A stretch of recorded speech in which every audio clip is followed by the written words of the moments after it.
Hello বন্ধুরা, কেমন আছেন সবাই? আশা করি সবাই ভালো আছেন। বন্ধুরা, আমাদের এই গল্পগুলো যদি ভালো লাগে অবশ্যই লাইক করবেন আর কমেন্টস করে জানিয়ে দিবেন। চ্যানেলে যদি নতুন হয়ে থাকেন অবশ্যই সাবস্ক্রাইব করে পাশে থাকা বেল আইকনটি প্রেস করে রাখুন, যাতে নতুন নতুন ভিডিও আপলোড করার সাথে সাথে আপনার নোটিফিকেশন চলে যায়। আমাদের আজকের গল্প তোকে অনেক ভালোবাসি, লেখিকা মেঘা আফরোজ, পর্ব 9। সকালে ঘুম ভাঙতে নিচে চেঁচামেচির আওয়াজে শুনে নিচে চলে এলাম। এসে দেখি ফুপি ব্যাগ হাতে নিয়ে দাঁড়িয়ে আছে আর রাফিয়াকে বলছে তাড়াতাড়ি বের হতে। আমি মায়ের পাশে গিয়ে বললাম, মা কী হয়েছে? ফুপি চলে যাচ্ছে নাকি? তোর ফুপির শাশুড়ি খুব অসুস্থ, হসপিটালে নেওয়া হয়েছে, তাই চলে যাচ্ছে। ফুপির শাশুড়ি অসুস্থ শুনে মনটা খারাপ হচ্ছে, আবার একটা কথা ভেবে খুশি লাগছে, তা হলো ওই নেকারানি রাফিয়াও চলে যাবে। এ দুদিনে কীভাবে যে ওকে সহ্য করেছি আমি। বেশি রাগ হতো যখন দেখতাম ও আদ্র ভাইয়ের সাথে আগ বাড়িয়ে কথা বলতে চাইতো আর সুযোগ পেলেই ওনার আশেপাশে ঘুরঘুর করতো। পুপিরা একটু আগে চলে গিয়েছে। ঘুম থেকে উঠে ফ্রেশ হয়নি, তাই রুমের দিকে যাচ্ছিলাম ফ্রেশ হতে। রুমে ঢুকতে যাব তখন আদ্র ভাইয়ার ডাকলো।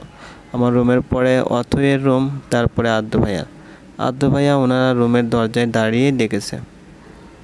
আমি এখানে দাঁড়িয়ে বললাম, ডাকলে কেন, কিছু বলবে?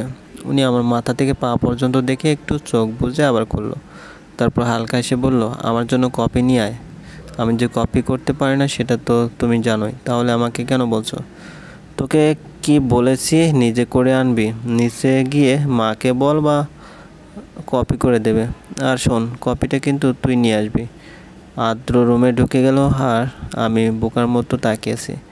সকালে উঠে ফ্রেশ হতে পারলাম না, এখনও আর উনি আমাকে হুকুম করছে।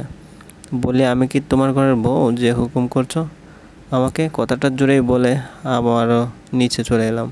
কিচেনে এসে দেখি কাকিমা কফির কাপ হাতে নিয়ে বের হতে যাচ্ছে। কাকিমা, কার কপিটা? আদর জন্য নিয়ে যাচ্ছে। ও, আমাকে দাও, আমি নিয়ে যাচ্ছি। তুই নিয়ে যাবি? কেন রে, আগেও তো কত দিয়ে আসতে বলেছি, তখন যাসনি কেন? আজও কি হচ্ছে, ইচ্ছে করে নিতে চাইছি? তোমার ছেলে আসতে একটা হনুমান, বুঝেছো? আমাকে কপি নিতে পাঠিয়েছে আর বলেছে আমি যেন নিয়ে যাই। এখন যদি না নেই, পরে আবার শুধু শুধু মুখ ফুলিয়ে রাখবে আর সুযোগ পেলে বকা দেবে। কাকিমা হেসে বলল, ঠিক আছে, নিয়ে যাও। দরজায় দাঁড়িয়ে বললাম, ভাই আসবো? আয়। আদ্র ভাইয়া ল্যাপটপে কী যেন করছে। আমি কপির কাপটা বেড সাইড টেবিলে রেখে বললাম, কপি রেখে গেলাম, খেয়ে নাও। বলেই চলে আসতে নিলে উনি কাপটা হাতে নিয়ে বলে উঠলো, এই দাঁড়া, তোকে যেতে বলেছি আমি। তোমাকে বলতে হবে কেন? আমি নিজেই যাচ্ছি। কোথাও যাবি না তুই, এখানে আমার সামনে দাঁড়িয়ে থাকবি। মানেটা কি? আমি তোমার সামনে থেকে কি করব?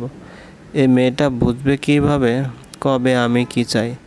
কথাটা বিড়বিড় করে বলল, ভাইয়া কিছু বলবে? কই না তো, কিছু না। আরও একটা কথা বলবি? কি কথা? আমি যে তোকে মাঝে মাঝে বকা দেই, আবার এটা সেটা করতে বলি, তাতে কি তুই বিরক্ত হোস? আমি কি বলবো বুঝতে পারছি না। আসলে আমি বিরক্ত হলেও কেন জানি এই বিরক্তি মাখা ব্যাপারগুলোতে ভালো লাগে আমার। কী হলো, আরও বল কিছু। জানি না আমি। আদ্র ভাইয়া কফির কাপটা রেখে আমার সামনে এসে দাঁড়ালো। আমার চোখের দিকে তাকিয়ে মৃদু হেসে বলল, ঠিক আছে, জানতে হবে না।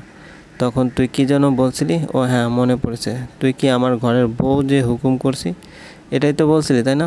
আমি চমকে উঠলাম ওনার কথায়। আমি কি কথাটা এতটাই জোরে বলেছি যে উনি শুনে ফেলেছে? কথাটা মনে মনে ভেবে একটু হেসে বললাম, কই, আমি তো এমন কিছু বলিনি। কিন্তু আমি তো শুনলাম তুই এটাই বলেছিস। শুনছো, তাহলে আমার জানতে চাইছো কেন? ইচ্ছে হয়েছে তাই। তবে যাই হোক, তুই যদি বলিস ঘরের বউ। ওনাকে আর কিছু বলতে না দিয়ে বললাম, আমি যাচ্ছি এখন। উনি জোরে হেসে উঠে বলল, আচ্ছা যা, আর আটকাবো না তোকে। আমি ওনার দিকে না তাকিয়ে বেরিয়ে আসতে নিলে উনি পিছন থেকে বলল, আর তোর ঘুম জড়ানো মুখে এলোমেলো চুলগুলোতে খুব সুন্দর দেখায়। আমি কথাটি শুনে মুচকি এসে বেরিয়ে আসলাম। কেন জানি না আমার হার্টবিট বেড়ে যাচ্ছিল ওনার সামনে। কিছুটা লজ্জাও লাগছিল, তাই আর কিছু বলতে না দিয়ে চলে এলাম। থাক না কিছু অজানা কথা, যে অজানা কথা মনের অনুভূতিগুলো আরও গভীর নিয়ে যাবে, যা থেকে তৈরি হবে একটা অদৃশ্য মায়ার বাঁধন। কলেজে এসে একা একা বসে আছে মনিকা, এখনও আসেনি। ওকে ছাড়া আর কারোর সাথে মিশতেও আমার ভালো লাগে না। ক্লাস শুরু হতে এখনও 15 মিনিট বাকি। ক্যান্টিনে বসে মনিকাকে তখন থেকে কল দিচ্ছি, কিন্তু ও ফোন ধরছে না। খুব রাগ হচ্ছিল, ফোন যদি না ধরবে তাহলে ফোনটা ব্যবহার করে কী জন্য? আজ আসুক, আগে ওর ফোনটা ভাঙবো আমি। নিজেই বিড়বিড় করে বলছিলাম ও কথাগুলো। পাশে থেকে কেউ বলে উঠলো, এক্সকিউজ মি, আমি কি এখানে বসতে পারি? আমি পাশে তাকিয়ে দেখলাম একটা ছেলে হাসি মুখে আমার দিকেই তাকিয়েছে। আপনি এখানে বসবেন কেন? আপনি একা একা বসে আছেন, আবার দেখছি নিজেই কিছু বলে চলছেন। নিশ্চয়ই বোর হচ্ছেন একা একা, রাইট? তাই ভাবলাম আপনার বোরিংনেসটা যদি কিছুটা দূর করতে পারি। আমি ভ্রু কুঁচকে ছেলেটার দিকে তাকিয়ে বললাম, আপনাকে কি বলেছি আমি একা একা বোর হচ্ছি? না, সেটা বলেননি।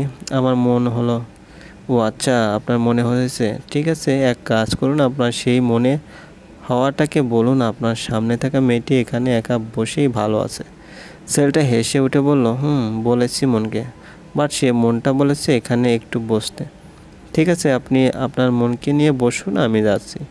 আমি উঠে যেতে নিলে ছেলেটা বলে উঠলো, আরে মিস, রেগে গেলেন নাকি আপনি? ঠিক আছে, আপনাকে যেতে হবে না, আমি যাচ্ছি। প্লিজ যান এখান থেকে। যাচ্ছি, তার আগে আপনার নামটা বলবেন কি?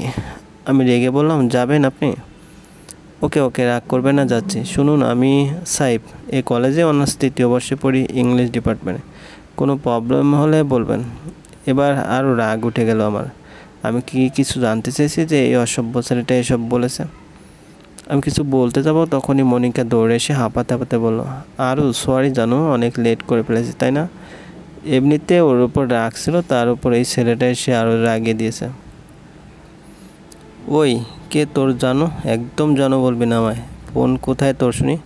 ওটা কি সাজিয়ে রাখার জন্য কিনেছিস? আরে ফোন ভুল করে রেখে এসেছি। প্লিজ রাগ করিস না, চল ক্লাসে যাই এখন। আমি কিছু না বলে ঘুরে দাঁড়াতে দেখলাম ছেলেটা এখনও দাঁড়িয়ে আছে। কি ব্যাপার, আপনি এখনও কি করছেন এখানে?